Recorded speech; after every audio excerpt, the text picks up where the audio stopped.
it is those who have taken the foundation first, okay, and then, but there will be some differences. Of course, there will be some extra information for you. We will be delving into more details of it, and also we will try to learn how to solve the problem here. And interestingly, we will find that our previous experiment,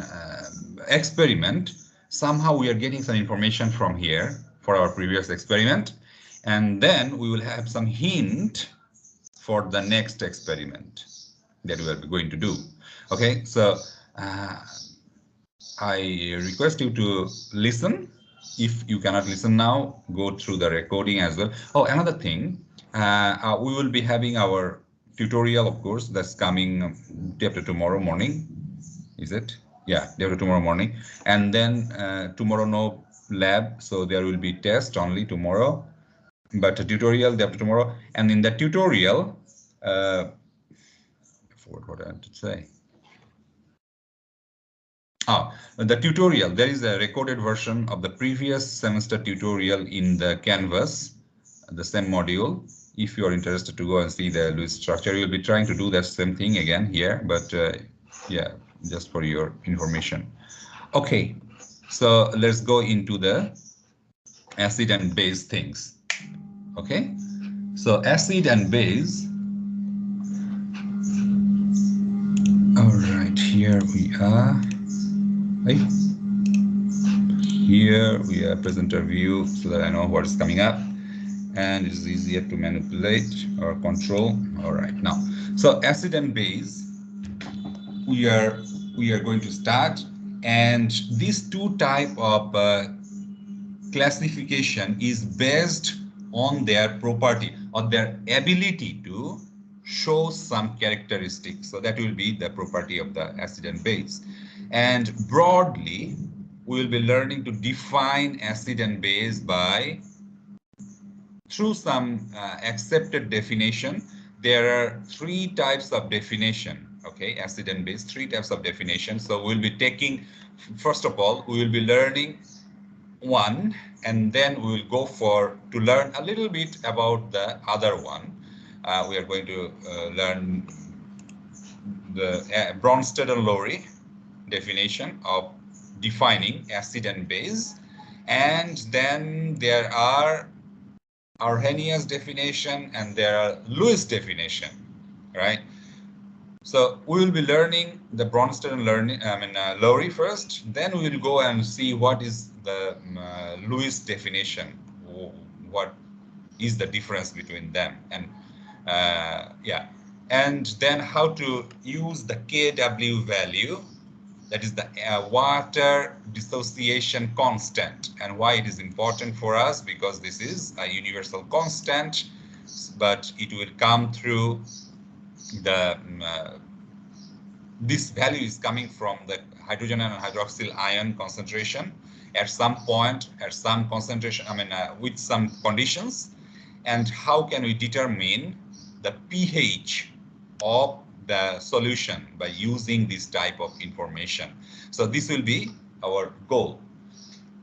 Acid dissociation constant, again, Kw is water dissociation constant, and we will also be learning acid dissociation constant, and this is important for determining weak acid or weak base and how this acid will behave, whether we can use that acid to prepare our other type of solutions that will come in the buffer solution as well.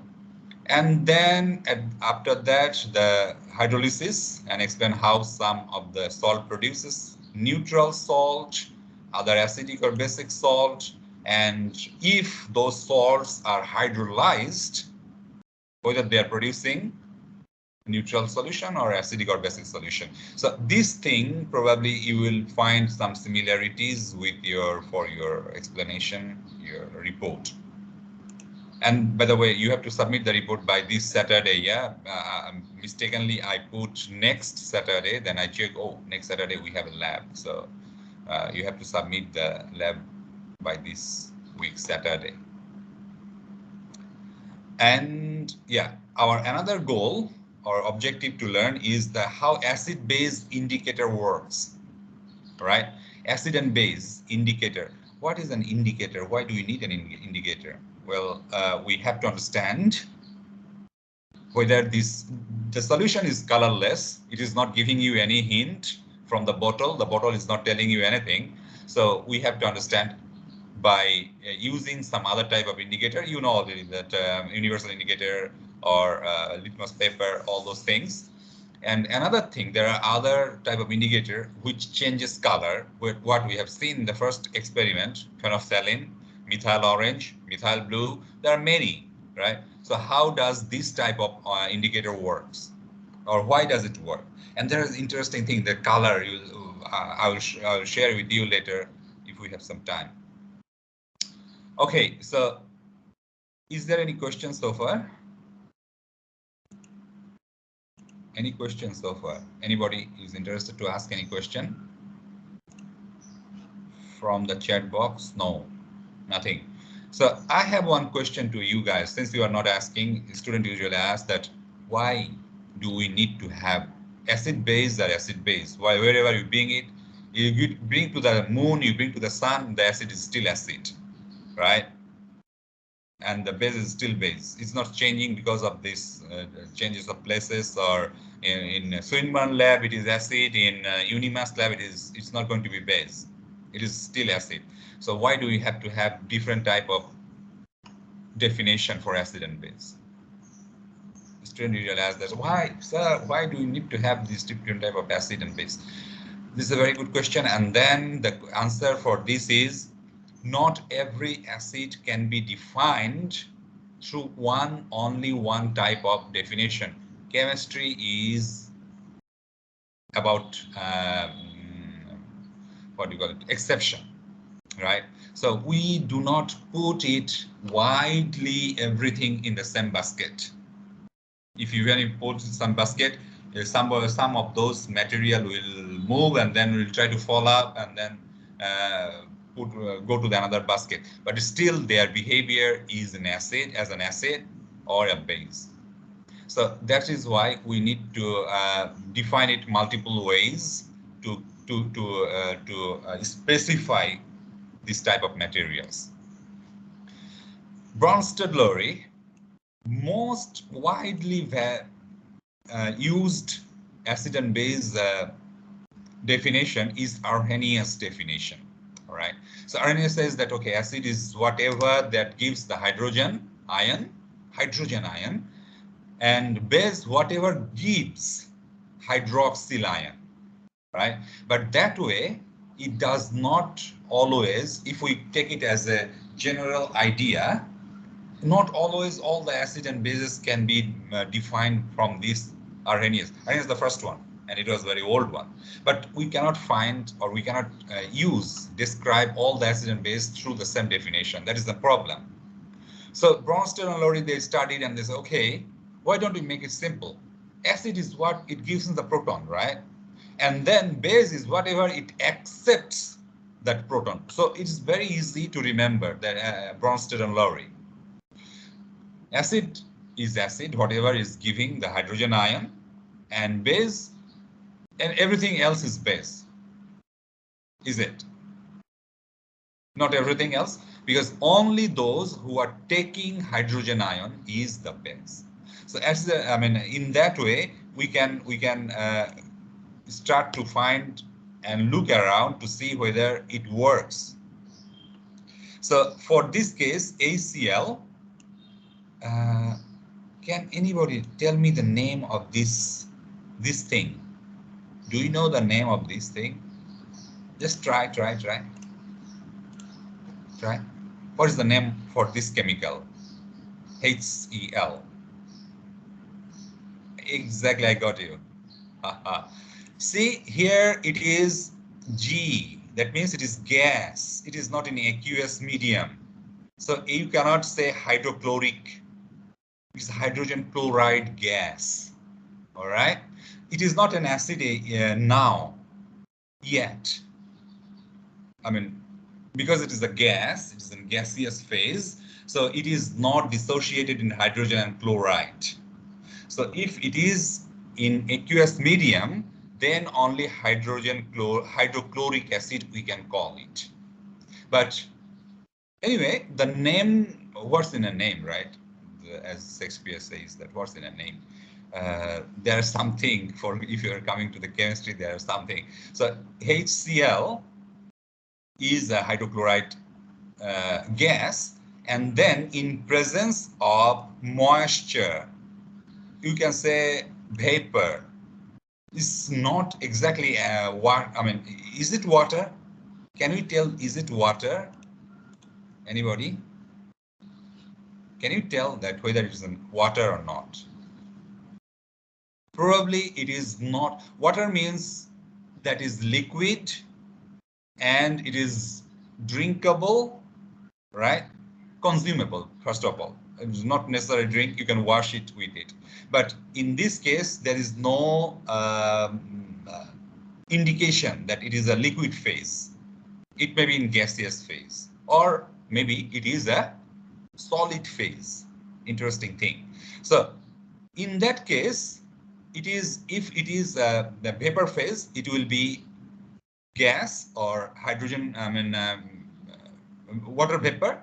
We can call it moisture, water vapor. Moisture means that is, it does not have a high temperature, but it's still not in an available way that we can use it for our daily purposes. All right, it's wet, feeling wet, so it's a moisture. Vapor means it is in gaseous phase, and ice means it is in solid phase of water. So there is no indication. So let's say that H2O, dihydrogen oxide. So when it is, it can be moisture, it can be vapor, it can be gas, it can be water, liquid. So when these two are mixing, what is happening? Let me delete these too many marks that I put. So if we mix together, what is happening here is the exchange of ions. Exchange of, although we are not showing it here, H plus Cl, H plus and Cl negative, H2 plus and O negative. We are not showing that, but ultimately, when these two are coming into contact, then there is an exchange of ion happening, right? So ion, this thing, they want to release the hydrogen to it. So it will release the hydrogen, and water is getting the, it is accepting the hydrogen ion and become H3O, hydronium ion. This is called hydronium ion.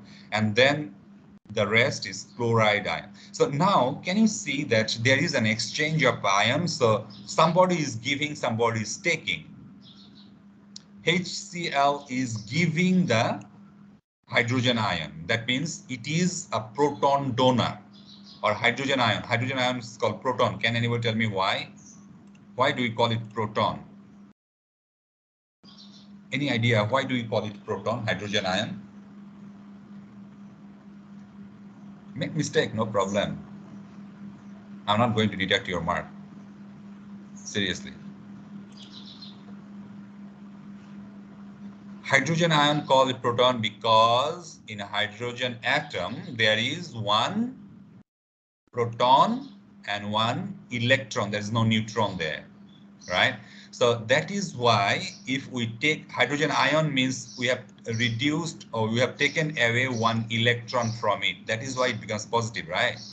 So if we taken away one electron from hydrogen ion atom, so what is left? Only a proton is left. No electron, since there is no electron. So no neutron. So only proton is left. So that is why hydrogen ion always called a proton. And okay, so HCl, it is giving a proton to a water or H2O, and then it becomes H3O positive. Of course, hydrogen, oxygen ion become positive, and it is becoming a hydronium ion. And the chloride ion, of course, the rest is chloride ion. In water, usually what do we see? We write it H2O, right? In water, the water that you are looking into now looking at, I'm sure that some of you are having the water bottle with you, or you're drinking maybe water. So we usually write H2O, but not quite actually in water.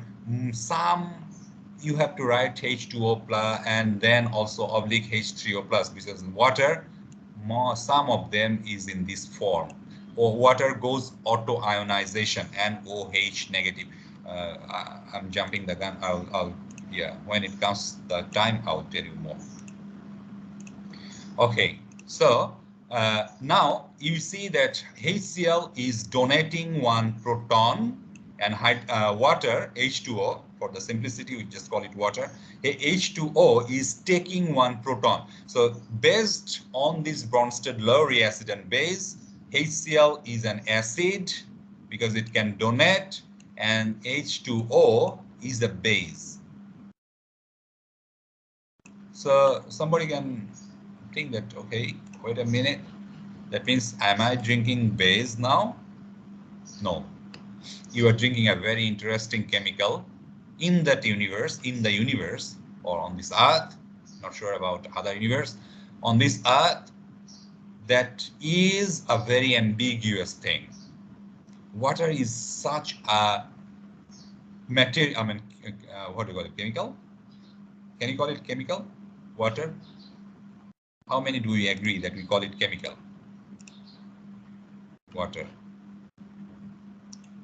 Do you want to call it chemical, hydrogen, water, or it's what? Yeah. So sometimes when we call that all the chemicals are bad, be careful, you are eating chemicals, you're drinking chemicals, you're sleeping chemicals, you yourself is a chemical, right? And not A, you are a very, very, very complex. You are the most complex chemical in the whole, I mean, combination of chemicals in the whole universe, especially your brain. Okay, so one of these species, better to say species, is acid, and it is showing that it is an acid based, oh my, it's 9:30 already, cannot talk.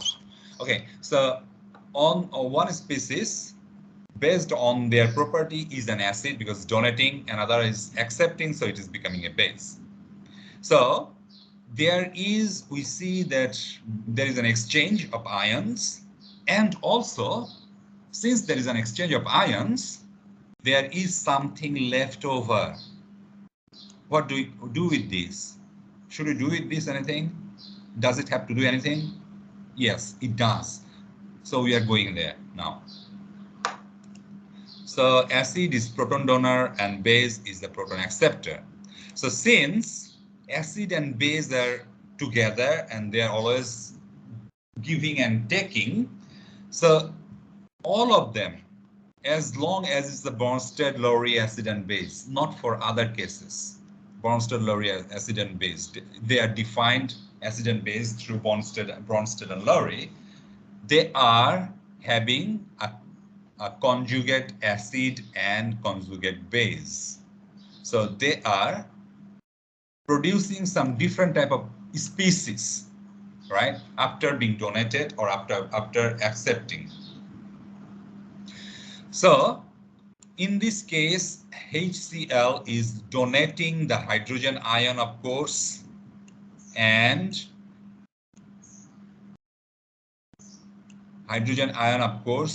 then it is, of course, an acid, but the leftover is a base, because later on, why it is a base? The Cl negative, the chloride ion, is a base. Why? Because later on it has the capability, whether it will do or not, that is different thing, but it has the capability to take one hydrogen later on from some other sources, not necessarily HCl, some other sources, and can form a HCl again, right? It has a negative ion. So because nobody the species cannot stay independently or stable if they are having some kind of charges on them. They need to be what do you call it, neutral. So to become neutral, what you'll do, it will take some positive charge to neutralize this charge. To get this positive charge and to neutralize it, it will take hydrogen ion, and then it has the capability to becoming an acid later on or accepting the hydrogen. So by that capability, through that same definition, the chloride ion is a base, and it is coming from this acid HCl. So this is a conjugate base of that acid. And same goes for the other thing as well for water, right? Water was H2O and then it becomes H3O positive.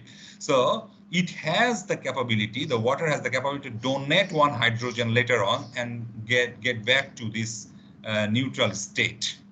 So later, if it has some more very strong base that needs more hydrogen ion, not for this case, for other cases where they need more hydrogen ion. So this H3O plus has the capability to donate that hydrogen ion and give away that hydrogen ion and becoming H2O. So it is a conjugate acid of this base 2.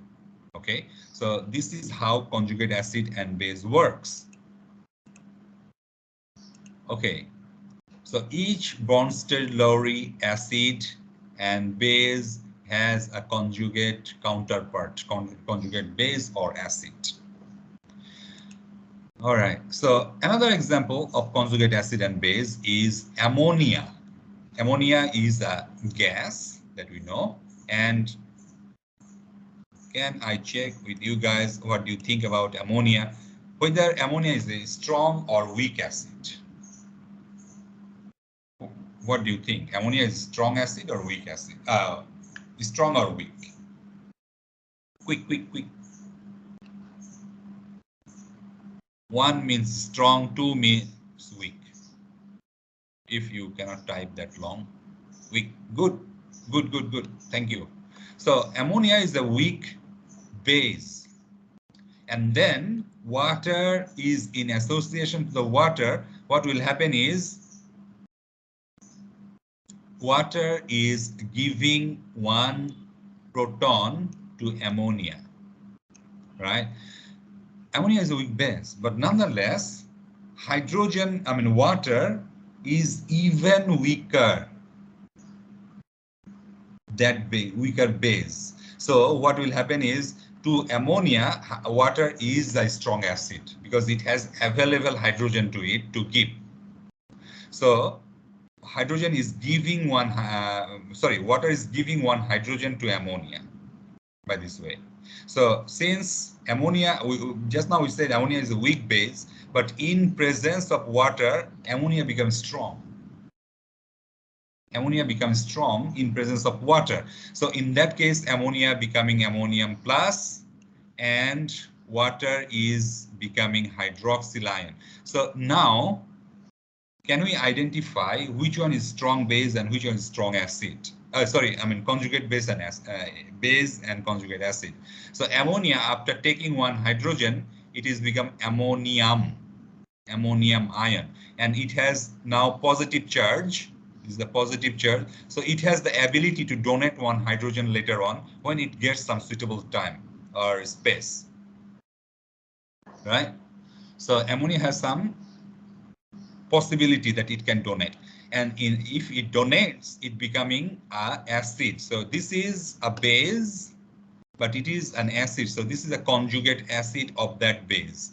And water, hydroxyl is an negative ion, so it has the possibility of taking one hydrogen ion later on. So it has the possibility to become neutral by taking one hydrogen or accepting hydrogen. So it is a base.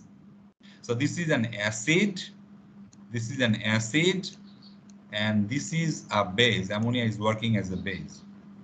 So in that case, it is giving, a conjugate acid, a conjugate base of water. Hydroxyl is a conjugate base of water. So you see, just now we have seen water is a base, and now we see water is an acid. It's behaving like an acid. These things we have seen in foundation, but just to refresh your mind. Okay, all right. So now identify the conjugate acid-base pair in the reaction between ammonia and hydrofluoric acid. So obviously we see that ammonia is accepting one hydrogen ion from this hydrofluoric acid. So by the way, I already called it hydrofluoric acid because it is an aqueous medium. And if it is not an aqueous medium, it was the gas, just G. If it were just G, so what would we call it? What would you call it? Anybody?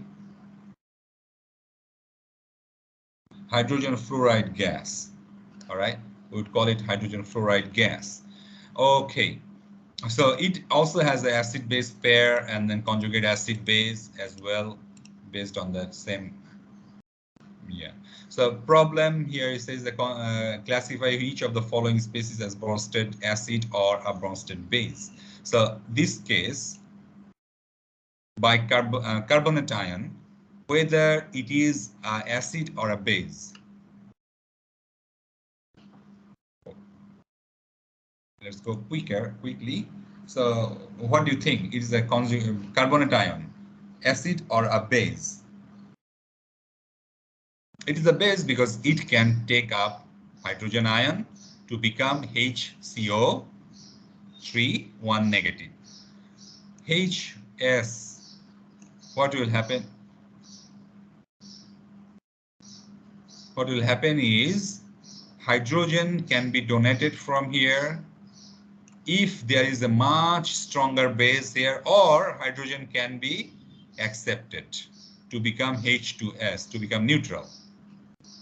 Ammonia, it can donate the hydrogen ion. It cannot take any more hydrogen. Why? Because of Lewis structure. Nitrogen cannot take more than 8 electron, right? So it cannot take more than any other hydrogen ion. And for bicarbonate, this is interesting, just like the hydrogen sulfide.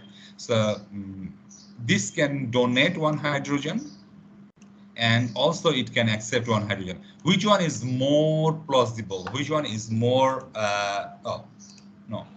which one is more likely? I need your vote to decide. What do you think?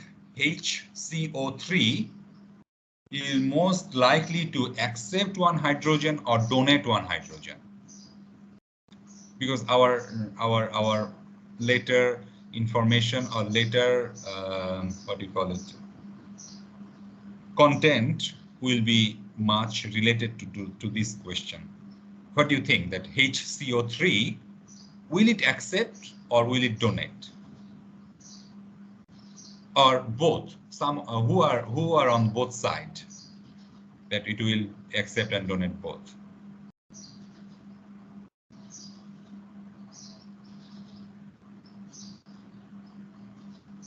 Okay, wait for Audrey to finish typing. Yes, Audrey, I'm waiting for, I just saw you typing something.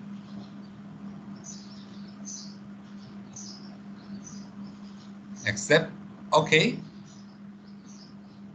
This is the most easiest question. Not sure, ha ha ha. Okay. This is the most easiest question. Why? Because anything is answer. Anything is the answer. It can accept, it can donate, both, right? But whether, I mean, which one is easier for it? How do we know which one is easier for it? Or, okay, we will be knowing by Ka or, this is A, yeah? Or Kb. Oh, yeah. Or Kb. So what is Ka, Kb? Acid dissociation constant or base dissociation or ionization constant. If it is taking hydrogen ion, it is a base. If it is donating, it is an acid.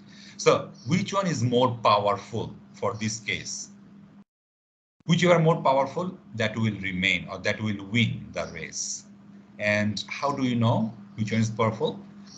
Yes, this is the question that I wanted to think. I wanted you to think, because we are going there. We are going there, that whether it will. I know that it is from the look or from this symbol we understand that it can both accept or donate, but which one is more likely or which one is more possible? That we are going to, later of this lecture it will come. Acid-base properties of water. This is even more funnier thing for water itself. That's what I'm saying. The water is the only this type of property. Nothing else has this type of property. So when they are alone, when they do not have anyone, this counterpart to play with, they will play it themselves. Okay. So in the water, that's what I'm saying, that when we look at the water bottle, in the water, they are not H2O. Not only H2O, they are part of it H2O, but sometimes they will be H3O positive and OH. So this is called auto-ionization in water. There's nothing in water, all right? They themselves will go for the auto-ionization. And this is one of the secret of the life in this earth. Okay, if you drink, let's say 100.00000% pure water, what will happen? Any idea? Like 100%, there's no trace of impurity or anything there. 100%, 100.000000000% H2O. How many of us want to drink that one, that type of water? Any idea? Raise your hand. How many of you want to drink purest water? Okay, I got someone here. Heman, thank you. We all looking for the water to be pure, right? You all want water to be pure and clean, and that is why we boil it, we use the filtration system, we use so many things just to make water pure. No one else want to drink pure water? Okay, so if you have a water filtration system, please pass it to me. Yeah, I need it. So if we drink that 100% water, what will happen is they are not ionized, and then our system will not work properly inside. So I'm not saying that you have to drink bad water, but I'm saying that your water should have some minerals in it. What are the minerals? Like say sodium chloride in the water. It will start to ionize the water. A little bit of sodium.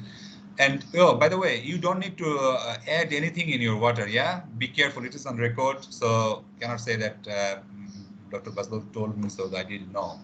You don't need to add anything in your water, because the system is coming through to the tap in your kitchen is already the water filtration system. They are adding something so that the water is ionized and it is consumable for us. So you don't need to do anything extra. Don't try add anything unless you cook something, maybe with the water, or make tea or coffee or any drinks.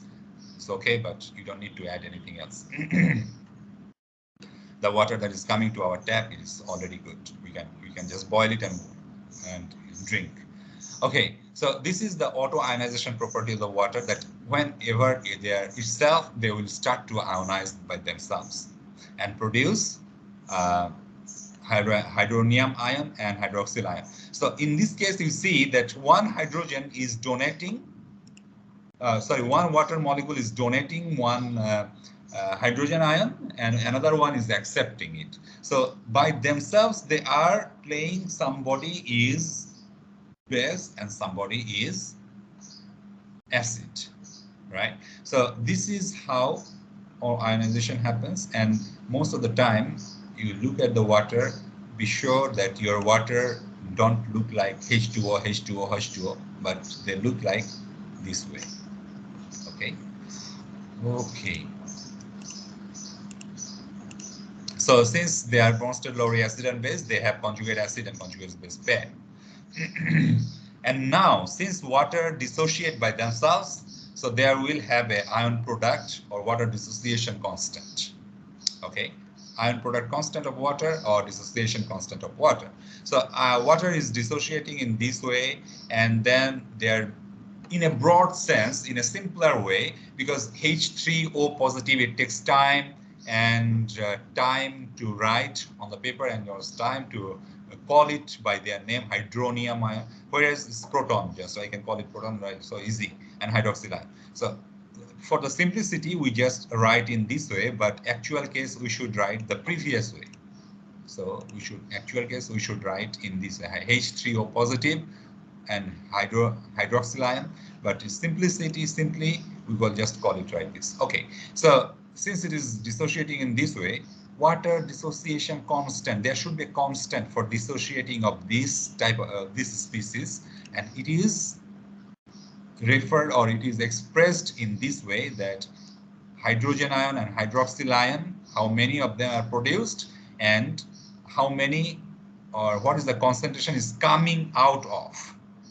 So that is denominator, and this two side is the numerator. So this is hydronium water constant, ionization very small, although it's very small, very, very small, but there will be a percentage of this. And this ion product constant, this Kc, usually it's not Kc, but we call it Kw. Okay, so this is the product of the molar concentration. So when this is in third bracket, anything, hydroxyl ion or hydrogen ion or X or Y or Z or anything, in third bracket means it is the molar concentration.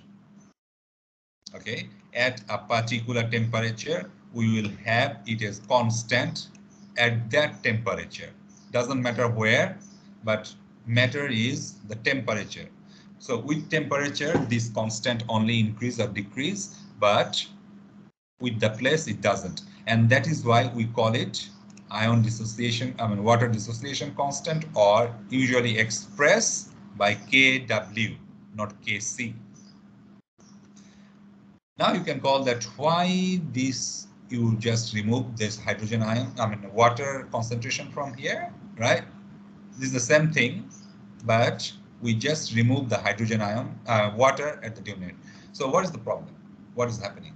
The thing is, this H2O, it does not dissociate a lot, a very small amount it dissociates, and it does not dissociate, it's almost constant. So that is, it's almost 1, right? It's almost 1 in percentage. So that is why we just remove this, because it doesn't matter if you divide by 1 or multiply by 1, so all the same thing. So that is why simplicity, we just write Kw is times hydrogen ion times hydrogen hydroxyl ion. Review question. Water is dissociated in this way, and then the given Kw value for water at 25 degrees centigrade is 1 times 10^14, right? If the temperature of water is increased to 50 degrees centigrade, what is the effect of Kw value? What do you think? The water dissociation constant will increase, decrease, there will be no change, and the simpler answer is I do not know. So where did you vote for? A, B, C, D. Where do you want to vote for? Anyone?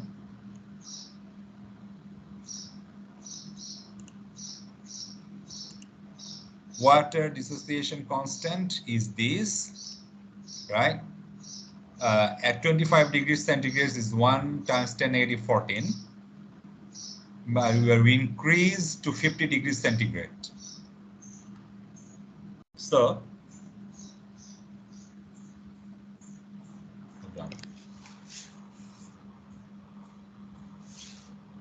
my computer some weird way, but I hope that it will not be crazy. So, yeah, what is the information that we need to get the answer from here? C. Chiu and Kong say C. No change. Okay. Anyone else want to? Thank you, Chen. Anyone wants to increase? I think. Okay. Sean say increase. Anyone else out of this 14? Let me do a roll call very quickly, yeah? So, Ezra, are you there?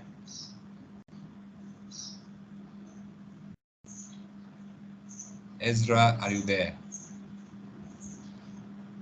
Gabriel, Jonathan, Kishwan, Yunshio, Ramat, are you there? You don't have to answer the question, you just say whether you are there or not. Ramat, Sean, Varon, where are you guys? Ramat, Gabriel, okay, Varon is there. Sean, you are not there.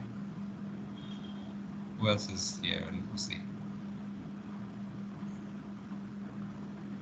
Thinking, okay, good, good. At least we should try. Ezra is not here. Sean, Kishwan.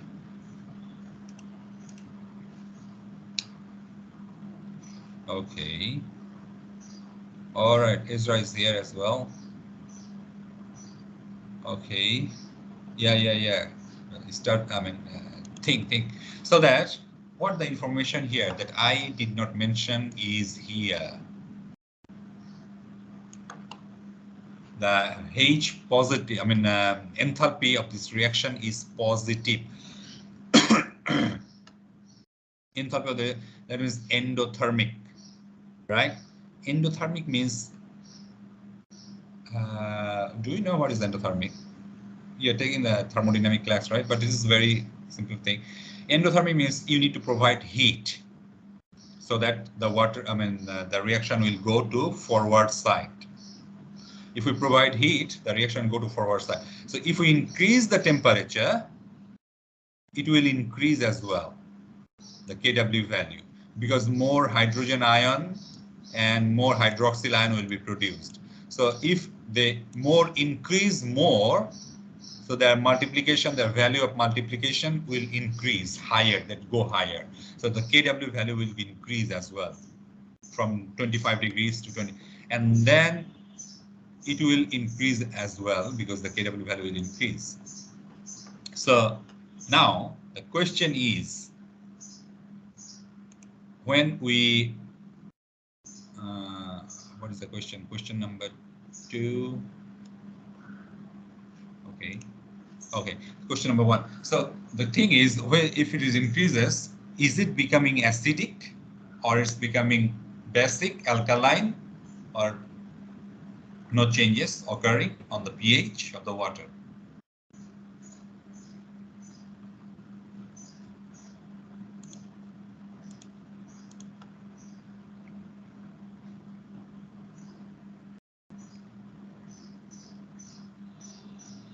Okay, I mean, yeah. It's a bit confusing, but we should try to recall it to a, because not confusing, very similar term, exothermic, endothermic. So when the energy is being provided, right, so that we have to, energy is provided, that is endothermic. That means we need to provide more energy, and then it will go, the reaction will occur faster. Is exothermic means it's emit heat, and it emits heat means, you know, that it is readily, it happens readily. The reaction goes readily. Okay, so where I was. Yeah, so the pH will increase or decrease. What do you think? In this case, pH will increase or decrease.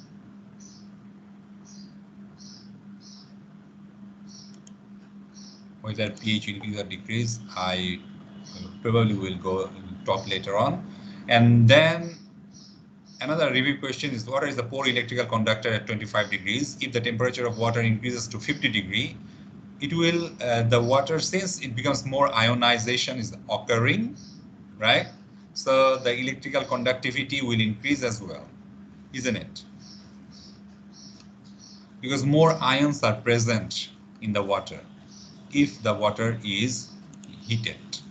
Question number 3 says the concentration of hydronium water ion in water is 25 degree is 1 times -7, 10 -7. If the temperature of water is increased to 50 degrees, then what is the effect on concentration of hydronium ion? Concentration of hydronium ion. This is the molar concentration, of course. This is the molar concentration of hydronium ion. So the molar concentration will also increase. So everything is increasing, right? Question number 4 says that the pH of water are here, right? The pH of water at 25 degrees is 7. If the temperature increases to 50 degrees centigrade, whether it will increase, decrease, or no change, or I do not know.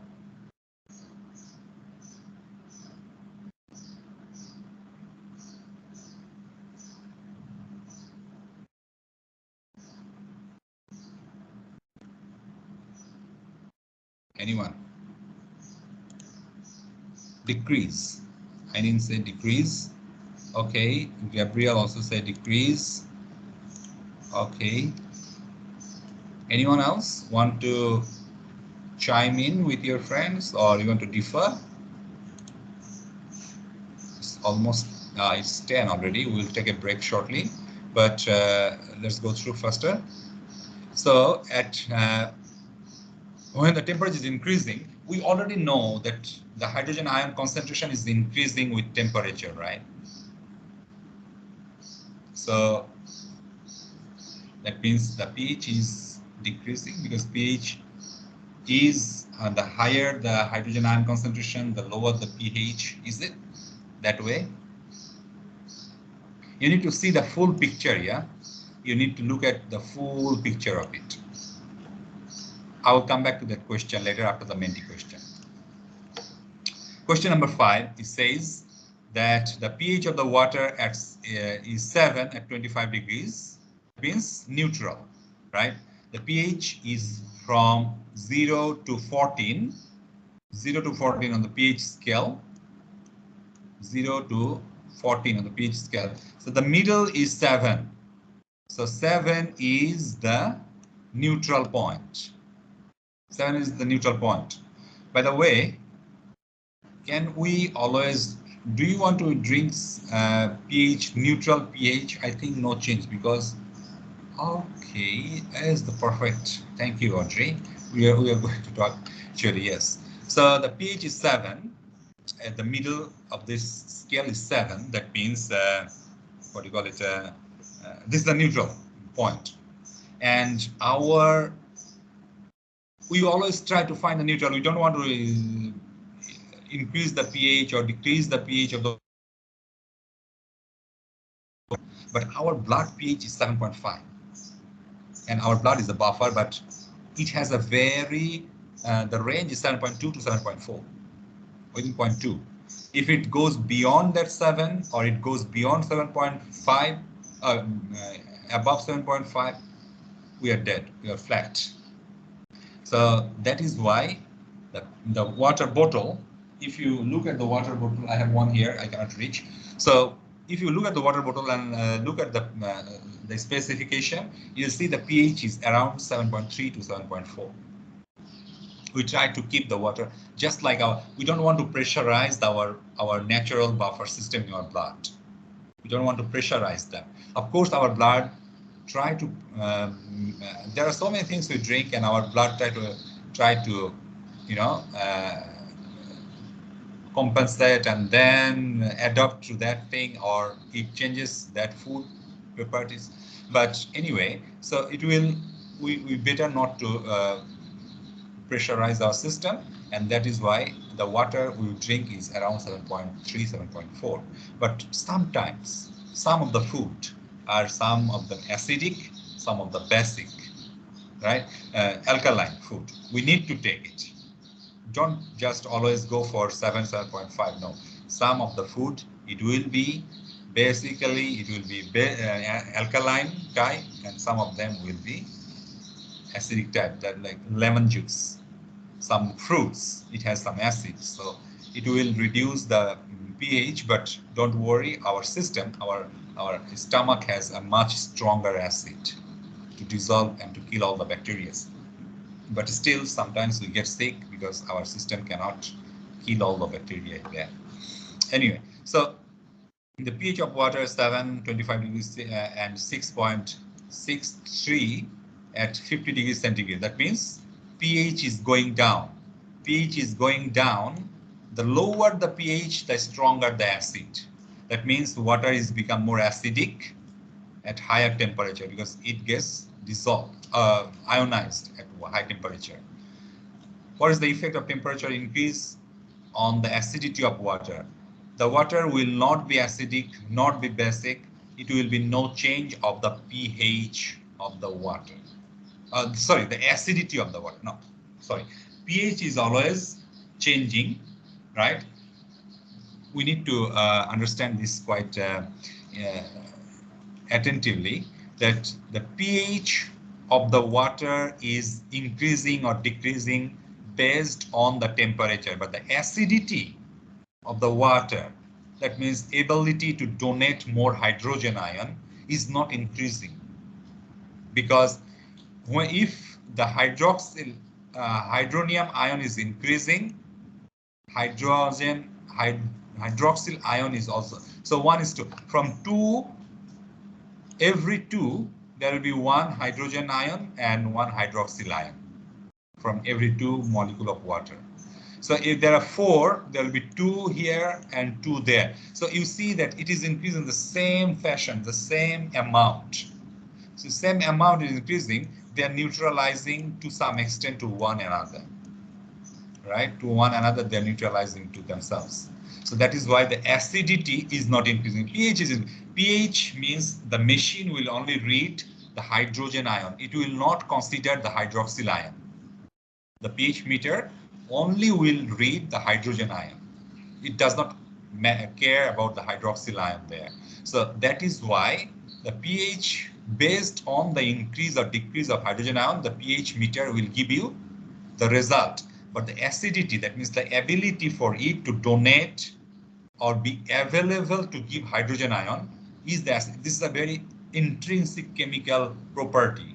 The pH meter that is giving is the physical or electrical property, but our body only knows much better the chemical property of the things that we increase or decrease, eat or drink. So that is, I mean, that is why it is, there will be no change.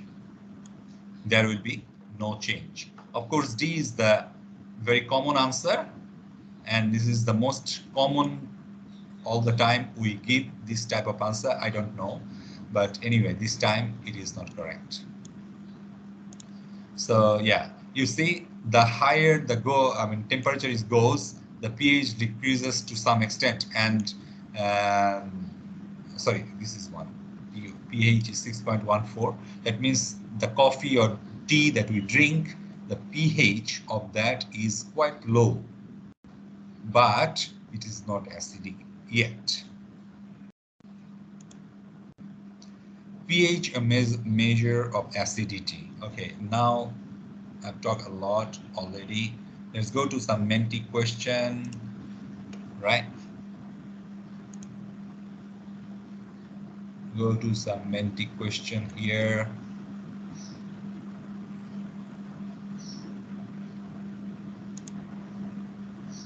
Water pH, I just now have told you. Should tell you that. Anyway, So let's go to this question, acid and base.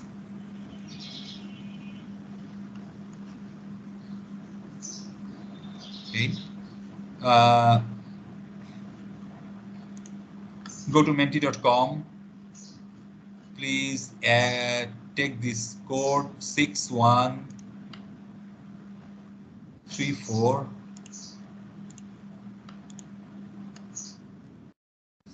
61341073.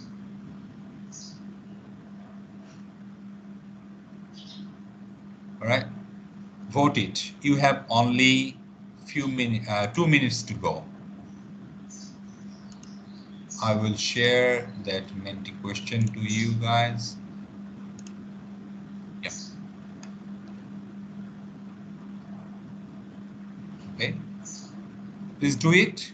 I want all 13 of us to do it by the time I drink some water to soothe my throat.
Okay, I'm back, and then 9 of us have already only voted. I was expecting more to vote, but anyway, time is up, and the correct answer is according to Arrhenius theory. Bronsted-Lowry we have already learned, but it does not tell us the hydrogen ion, hydroxyl ion. It never tells us about hydroxyl ion. Only hydrogen ion, it says that, right? Bronsted-Lowry. But Arrhenius, it says that, as I said at the beginning, whichever gives hydrogen ion is the acid, whichever gives hydroxyl ion is the base. All right. So this is the only thing that, okay, just 1 second, yeah.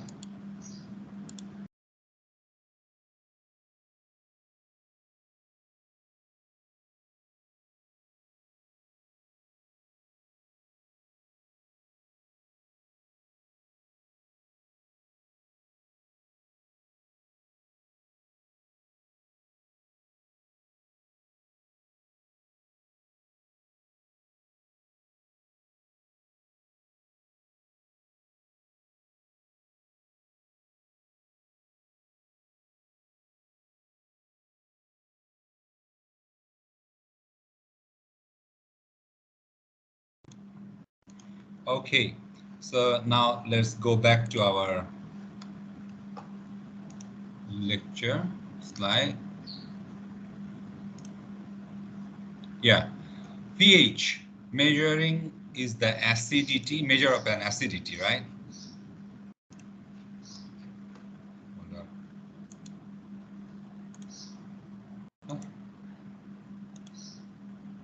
Okay, so the measure of an acidity. How do we measure the acidity from the pH itself? So we know that at 25 degrees centigrade, the Kw, the dissociation, water dissociation is happening this way, and we have just removed the hydrogen ion, water molecule from here, and its value is 1 time negative 14th, right? So pH from there, in relation to this, pH is negative log of hydrogen ion. All right, pH is the negative log of a hydrogen ion, and this expressed in this way. So this one, if we know the hydrogen ion concentration, we can find the pH of the solution as well. Just take the negative log of that hydrogen ion concentration. How solution is neutral, that means hydrogen ion and hydroxyl ion are same, and then at 25 degrees hydrogen ion is 1 time negative 7th, so the pH will be 7, and if the pH is acidic, that means hydrogen ion will be more than hydroxyl ion, that means hydrogen ion is more than 10 power negative 7, so pH is less than 7, and so on. Basic means hydroxyl ion is more, and it is more than 7. So hydrogen ion is going, down. That means the pH is going up, right? So yeah, or the vice versa. So some simple example of some common fluids, that gastric juice in our stomach, the pH value is 1 to 2. That is very strong acid there, right? Still, sometimes this acid is not enough for us to dissolve our food. Lemon juice is 2.4, vinegar is 3, grape juice and household ammonia we can of course drink. Milk of magnesia, that is magnesium oxide, and is used to neutralize if we are having too much reflux, acid reflux, then we need to use this one. Okay, so yeah, this is way. So pH, just like pOH, pOH is also the negative logarithmic value of the molar concentration. Not, students, most of the time, they just put the hydrogen ion as it is, like 3.5, 10 power negative 3, doesn't consider whether it's a molar concentration or anything else, or gram per milliliter. If you use a gram per milliliter, be careful. It is a molar concentration. That means only the molar concentration can be used to calculate the pH and pOH. And the total value is 0 to 14, right? So the pH and pOH together, it will be 14. Cannot be more than 14, theoretically. But sometimes if we go and try to do in the lab next week, that we will have the titration, pH titration, you'll see that the instrument is giving you some type of negative 0.12 or more than 14, 14.5. That is a technical glitch. That means the machine or instrument is not calibrated or something. So that is why all the pH meter need to be calibrated all the time. The pH, the only directly affect is hydrogen ion and hydroxyl ion. These are the only two things that will affect directly, nothing else. So this is another thing that our household every time that we do. Example 15.2 says that the concentration of hydroxyl ion in a certain household ammonia cleaning solution is 0.0025 molar. Calculate the concentration of hydrogen ion. So we already know that this is the concentration of the ammonia. So we can just find, okay, ammonia has this, so you can find the hydrogen ion concentration, right? Only the problem is ammonia is a weak acid, right? Ammonia is weak acid, but if we know the Kw value, then it is much easier for us not to go all through this. So if we know the Kw value, we can find out the hydrogen ion or hydroxyl ion, whatever you want to find, we can find. So we know the K at 25 degrees, let's consider that it's 25 degrees because there is no information on temperature given. So if there is no information on temperature or pressure is given, we will consider its standard temperature and pressure. So it will be 25 degrees centigrade, okay, and pressure will be 1 atmospheric pressure. That is the sea level pressure. So we'll always be considering that. So get the hydrogen ion concentration, just divide the Kw value by hydroxyl value, and Kw value is 2.1 times 10 negative 14th by 0.0025 molar concentration of ammonia. So we consider that ammonia will give you this amount of hydroxyl ion as well when it is in the water, in the solution. But we are going to the next slide and we'll see that ammonia is not as simple. It is a weak acid or weak base, so it will be problematic to just consider to 0.0025 molar of hydroxyl ion. But this is an example of how can we find the pH of the solution by just knowing the Kw value and their hydroxyl value, hydroxyl ion value. Because sometimes pH, when we say the pH, that means hydrogen ion concentration, and students sometimes we get the confused that how come a base is giving the hydrogen ion. Well, the base directly is not giving the hydrogen ion, but in relation to the hydroxyl ion and in considering the Kw value, and they have a relation. This is the relation. We can find the hydrogen ion by them from there, and then we will consider whether it is, what will be the pH. So since we know that, we will just get the negative log of this value. Negative log of these values to get the pH of the solution. So it will give us the pH of the solution by this way. All right. So this is pH rainwater. So somewhere in United States, and then it shows that it was 4.782. The pH of the rainwater 4.82. So how do we find out the hydrogen ion concentration? Since pH is 4.82, here I think which is written there. So it's 4.82 means we should take the anti-log because 4.82 is here, right? 4.82 is here, and then if we want to get the hydrogen ion concentration, what will happen is we need to change side of the log, and it does not happen in that way. It is not going to be positive log. It will be anti-log. It will be anti-log and of this negative 4.82. So that 10 power negative, the same pH value of 4.82, it is the concentration of hydrogen ion in the water. Sodium hydroxide solution. It is much easier to calculate the sodium hydroxide solution because sodium hydroxide is a strong base. So it will donate all the sodium and whatever you put in the water, sodium hydroxide, all of it will convert to positive sodium and negative hydroxyl ion because it is a strong base, right? So this strong base, since we know that 2.9 times 10 power negative 4th molar of sodium hydroxide in the water, that means we already know that this much amount of sodium and this much amount of hydroxyl will be there, right? Because if you put 1 of sodium hydroxide, if we put 1 in water, How many sodium ion do you expect from it? Half? Can it be half?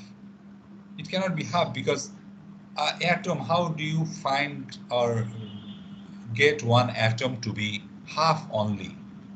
You cannot. So you will get, or one ion, or exactly one, because there is one sodium and one hydroxide. They combine together, becoming one sodium hydroxide all together, right? So if we break X amount of sodium hydroxide, X amount of sodium, X amount of hydroxide will be present there. So there will be X, whatever, 2.9 times 10 negative fourth molar of sodium hydroxide. It will give us 2.9 mole of sodium and 2.9 times 10 negative fourth molar of hydroxyl as well. So from there, it says that calculate the pH. And interesting thing is there is no hydrogen ion. How can I find pH there?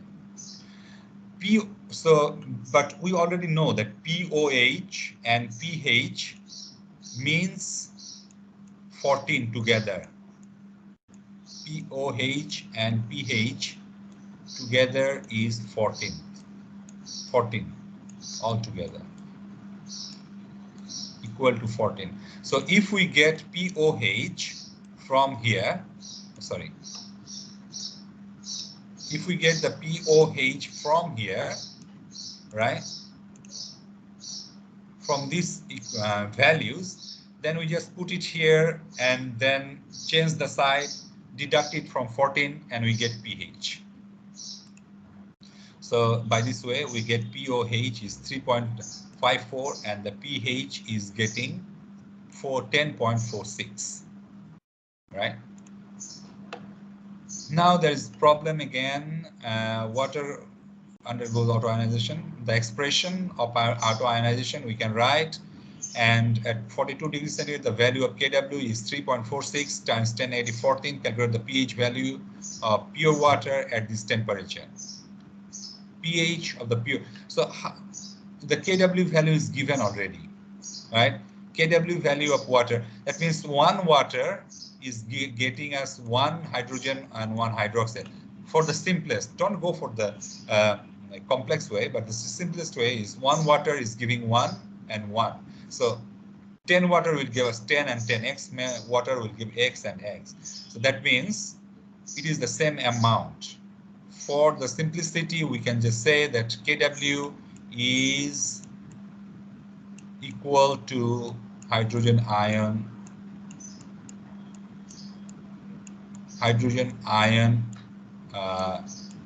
squared, right?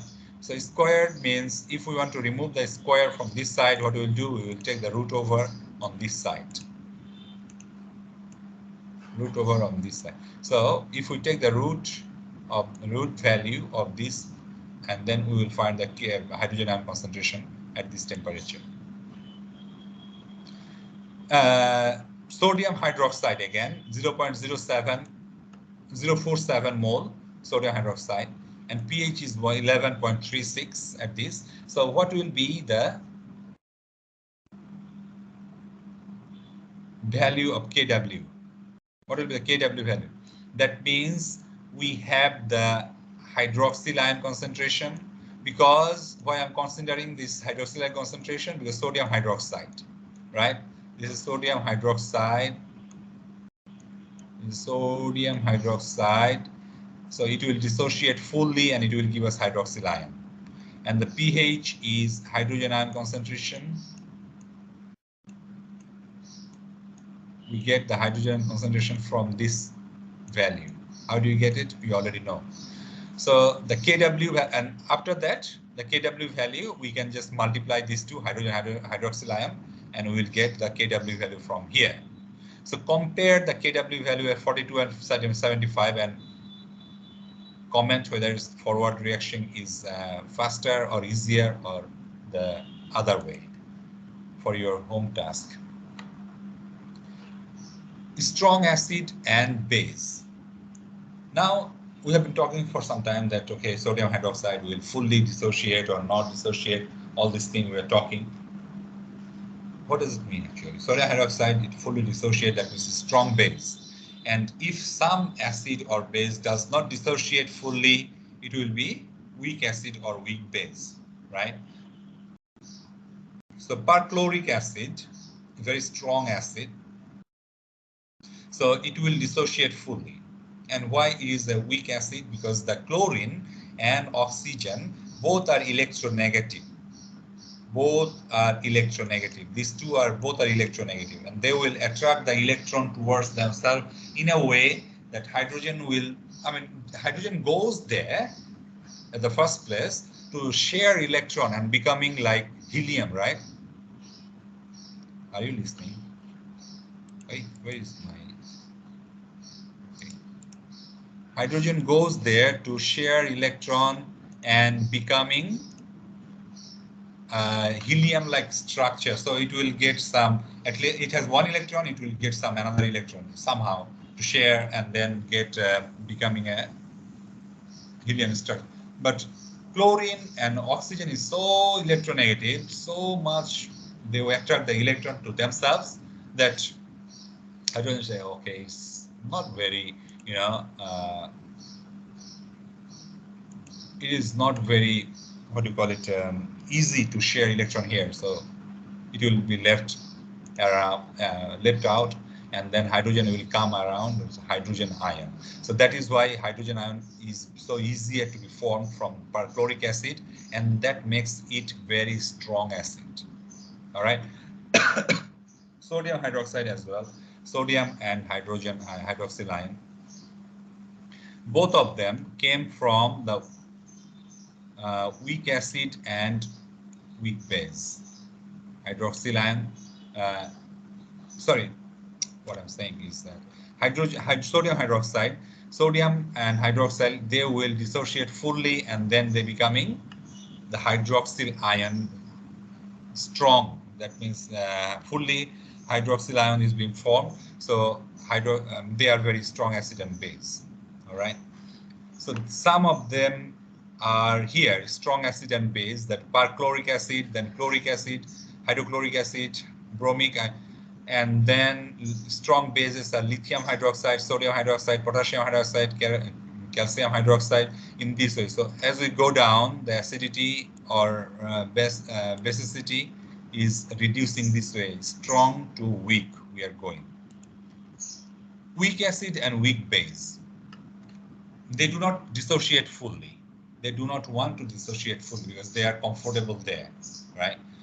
And fluorine hydrogen fluoride is a very strong, it's a weak acid because fluorine is so electronegative that it does not want to release only one hydrogen it has itself. So it does not want to release that hydrogen by taking, it cannot take the whole electron from hydrogen. So, and hydrogen does not want to share all of it.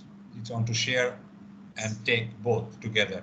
That is why it does not want to dissociate fully. Okay, and then fluoride ion as well with the water liquid molecule. It does not totally dissociate and then produce that hydroxyl ion and hydronium ion. So that is why they are weak acid and weak bases, right? And weak acid and weak base, the value of Ka and Kb value are lower. For weak acid, the Ka value is lower. For strong base, Kb value is higher. So higher the Ka, higher the acid. Lower the Ka or Kb, lower the acid or base. It's a simple thing to remember, right? So for this case, weak acid and weak base, once again, it shows in this way. And calculate the pH of HCl solution. HCl solution, when it says solution, that means it is an aqueous medium and it is an acid, hydrochloric acid, right? So hydrochloric acid and the pH, it will dissociate fully. It will give us exact same number of hydrogen ion here in it, so that it will go full ionization and it is producing the same hydrogen ion. So it is pH is 3. Strong base is the same way, but only one thing we have to be careful with, that barium hydroxide, when it dissociates, it is producing one barium and two hydroxyl. So this is the only thing that we will be careful. We have to be careful because here there are two hydroxyl ion is attached to one barium atom. One barium atom is holding two hydroxyl ion together, and then when it dissociates, strong base of course, barium hydroxide, but when it dissociates, it is giving two hydroxyl ion instead of one because it has two. So that the number of hydroxyl ion is increasing, and that is how the hydroxyl ion is increasing as well. So hydroxyl ion is not 0.02, it will be 2 times 0.02 as 0.004, and POH we calculate from here is negative log of this value. We can just use the calculator, find out what is the pH, negative log of 0.04, and then from there pH will be 12.16. From there we can find it is, so far it is okay. Strong acid and strong base is quite straightforward, but the problem arises for weak acid and weak base because they do not want to dissociate fully, right? Half or partial it is dissociate, rest it does not dissociate. So it is very hard to get to know that how much of it has been dissociated or how much of it should we consider that it has been, and find out the pH from theoretically, not from the using the instrument. Okay, we have seen already that stronger the acid. The pH of 0.1 molar formic acid. This is the same acid that we have in our bees when bee bites us. Okay, so is 2.39. The pH of a 0.1 molar solution. What is the Ka of that value? How do we find the Ka of the value? All right, whether it is higher or lower or whatever. We know that it is 2.39 the pH, so the hydroxyl ion concentration is supposed to be 4.1 times 10 negative third. This is by anti-log, taking the anti-log of the pH, right? Hydrogen ion concentration. But since the formic acid does not dissociate fully, it only partially dissociates, we cannot say that, okay, 100% of it has been dissociated. So what we do is, we have to find ICE table.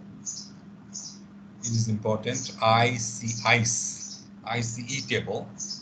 And then at initially we have 0.1 molar solution of hydrogen ion molecules of formic acid, and then initially there was, let's say, they haven't started the ionization yet. They haven't started the ionization yet. They haven't formed the hydrogen ion and formate ion yet. This is called formate ion. From the formic acid, it becomes formate ion. So hydrogen ion, they haven't formed yet. They just like a 0.0001 nanosecond. They haven't started. So at the beginning, there were only formic acid. There was no hydrogen ion, no formate ion, 0, 0. But in the change, we already have taken the pH. So we already know the pH of the solution is 2.39. From there, we are clever enough to find out the hydrogen ion concentration. So one formic acid is giving one hydrogen ion, right? One formic acid is giving one hydrogen ion. So in the change, this much hydrogen ion will be there. So that is why it is positive. We are showing by positive sign. If one hydrogen ion is formed, there must be one formate ion as well. Otherwise, where the formate ion is going, right? Hydrogen cannot come alone and say, okay, I am not with you anymore. You cannot. They will come with the formate ion as well. So this is the formate ion as well the same thing. The same thing. If it were like 2, or if it were like 2 or 3 for methionine, so there will be 3 times or 2 times multiplied by that, right? Okay, or vice versa. If we would know that this is 3 and this is 0, so this will be 3 and it will be 1/3 only here. So at equilibrium, we find out that 0.1 molar minus, this is the minus, how much is the rest? Minus this value, and hydrogen ion is this value, and format ion is this value. So from here, we find that Ka value is hydrogen ion, format ion, and formic acid. And we find the Ka value is 1.8 times 10⁻⁴. So what is the percentage of ionization? How much ionization occurred for this type of solution, for this type of acid? How much percentage of ionization was occurred? So the percentage of ionization is the concentration at equilibrium divided by the initial concentration of the acid times 100%. So in this case, concentration of percentage of ionization is acid concentration at equilibrium that we found. And okay, for strong acid, it is 100% ionization. It occurs. It's stable. 100% ionization occurs. But for weak acid, at the beginning, the concentration ionization is very high, and then it's going down with the time. With time, it is going down for the weak acid like this way. At the beginning, it's very high because there is for the ions there are many rooms for it to go around the corner in that solution. But as the time increases, the more and more ion goes and occupy those spaces, so that later the ion cannot go more. But for a strong acid, they're forced to go into that corner, every corner. So we'll see more about it. Nitrous acid. All right. So nitrous acid is a weak acid as well, we know, and it says that it is 0.036 molar. Again, it is 1:1 ratio they are divided into or dissociated into. So the Ka value for nitrous acid is 4.5 times 10⁻⁴. The Ka value is also given. The pH is also given. How much hydrogen ion is produced by weak acid is controlled by Ka. Ka will tell us how much of the weak acid is included. And we see that this is not a big value, it's a small value, right? So what we'll do, the first thing is we produce an ICE table, ICE table. And we started with 0.036, and there were no pH was given. There was no pH is given. Only the molarity of the acid was given. The molarity of the, and of course, this is the initial concentration. Molarity means concentration. So it is the initial concentration of the acid was given. The pH is not given. So we do not have any clue how much of hydrogen ion was dissociated from that acid, right? So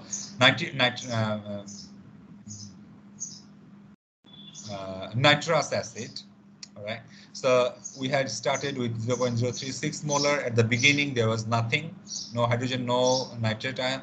But the change was like, let's say we consider X amount was dissociated from there at some point.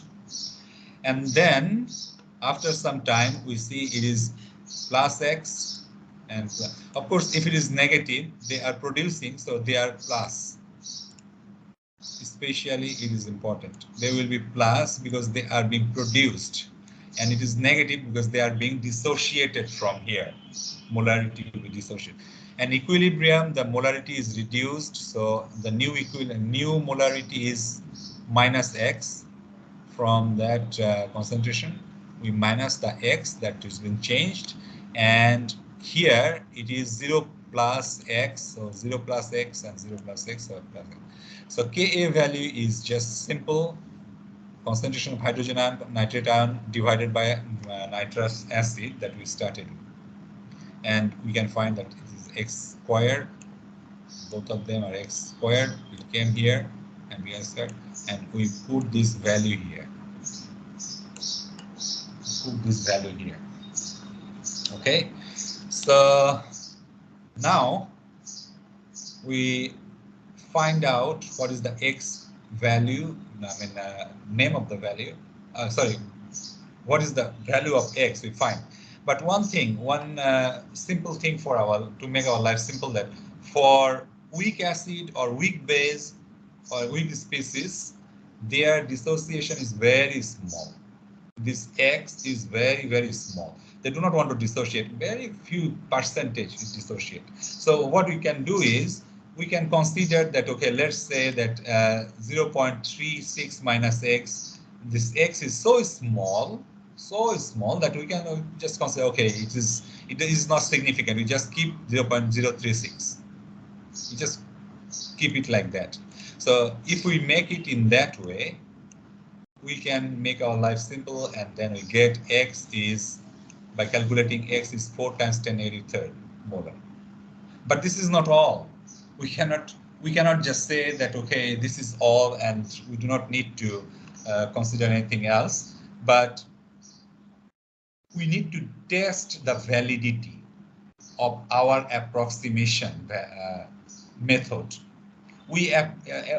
There was no data with us. We just, for our sake of our simplicity, we considered, okay, we consider minus x, we just remove that x and consider something.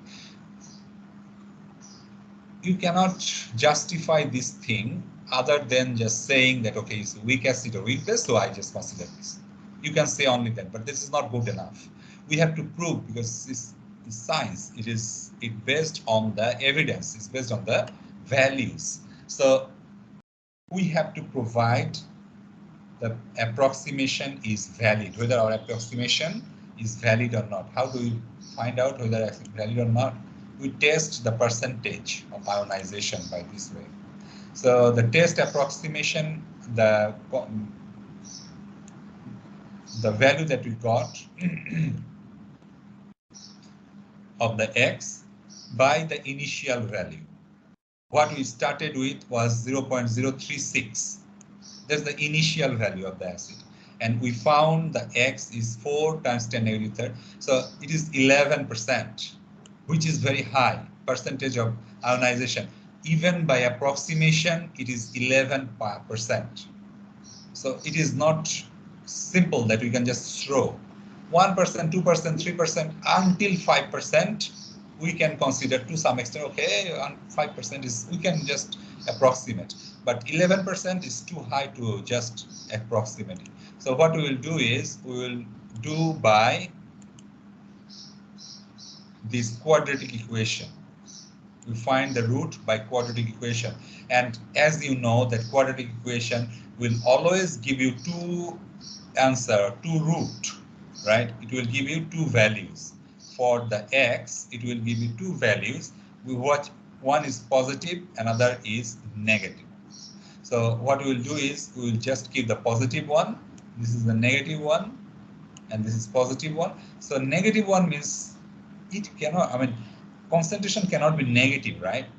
Concentration cannot be negative. So that is why we do not consider this one, that how come concentration can be negative? I am putting it in the solution and it became a negative. No, it cannot. So that is why we just remove this, or we just discard this value, which is negative. And by taking the valid result, we get the pH will be 2.42 at this temperature or at this condition. Same thing goes for ammonia, 0.4 molar of ammonia solution, right? So 0.4 molar of ammonia solution, we do not know what is the concentration at the equilibrium or what is the pH. So we just consider, okay, let's consider it X. Amount has been changed. In the same way, we find out the Kb value for, now you remember that this is ammonia is a base. So it should be Kb, it's not the Ka anymore. Ka for acid. Okay. So from here we find out that by approximation method, it is also 1.8. X is equal to 2.7 times 10 negative third, and try to see the validity of the result. And now in this case, our approximation, the validity is 0.68, which is even less than 1%, and it is valid. So we will keep that result. Just keep this result. So there are a few problems that we will try to see, and problem 4, please try it at home. This problem 4, you please try, yeah, at home. Which one will have the lowest pH? The Ka values for the 3 different ions are given: bicarbonate ion, biphosphate ion, bisulfate ion. The Ka values are given. Which will have the lowest pH? That means which will have hydrogen ion removing capability. Okay, so here is the continuation from the last problem 4. So please try at home. If you have problem, let me know next class so that we can go through it, solve it. And there is a list of weak acid and weak base. Interesting thing is, when the acid is strong, the conjugate base will be, weak. Interesting thing. When the acid is very strong, conjugate base will be very weak, and the vice versa as well. And that is why when the the salt produced by the conjugate acid and base of strong base and acid, for example, HCl and sodium hydroxide, right? If it is reacting together, what is happening is sodium chloride is being formed. Sodium chloride is being formed, and sodium is coming out from this strong acid base, and this chlorine is coming out from this strong acid. So both of them, sodium and chloride, both of them are coming from conjugate base of strong acid and strong base. And that is why they come here and they don't want to be, they want to be neutral. They will be neutral. And that is why sodium chloride, when you dissolve in water, you will get pH of 7. pH will be 7 or around 7. So this is one thing that you will need for your report writing as well. Okay, so this is the thing that I will start next class. And I want to go to the Menti question once again. All right, please go to the Menti question. Jonathan, you asked a question. If the approximation is valid, can we still use the quadratic formula to solve it? Yeah, you can also use the quadratic equation, and the result will be very much similar to one another. Okay, so thank you for the question. Yeah, it's quite nice question actually. Okay, so go to the Menti question as well. Once again, we have only 5 minutes left. Okay, let me go to the Menti question myself first.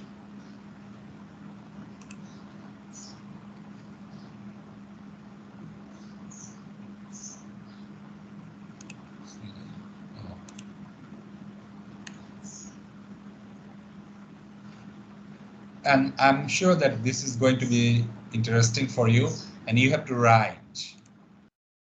You have to write your answer here. Go to Menti question, put this value 83063534.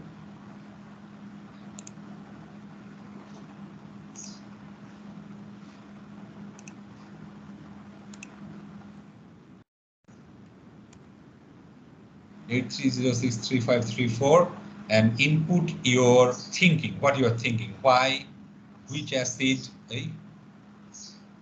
which acid, which one is stronger acid and why. And with this, we will end the class, and I am waiting for you to input, and you have only 2 minutes to finish it. So 10:58 we will wrap up, and I'll see you tomorrow. I will be connected, although I will not be through MS Teams, and of course you can email me anytime. But at the beginning, please, oh, for tomorrow, please keep your email on. Yeah. Okay. Hi. Yeah. This is an interesting thing. I do not know who is typing what, but it's anonymous, so you can type anything you want. Oh, it's high or hydrogen iodide? Okay, it's probably hydrogen iodide you're trying to win. Okay, so please start voting. Start voting. Try to write whatever you want. Why and which and why. So I'll see you tomorrow. Get some rest. Be prepared so that tomorrow will be better. All the best. Take care, and yeah, see you tomorrow. Keep your email on, and yeah. All right. Great. I am seeing so many is coming up. It looks great. Keep up. Start doing it. Another 1 minute to go, please. Faster. Yeah. Thank you.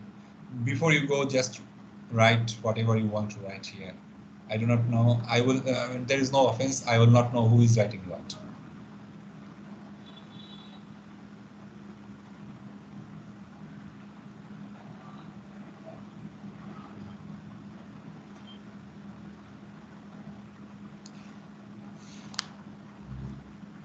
30 seconds.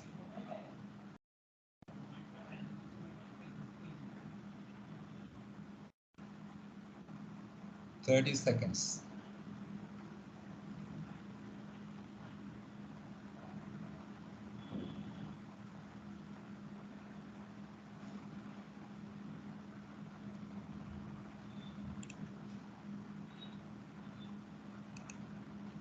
Okay. All right. Bye bye.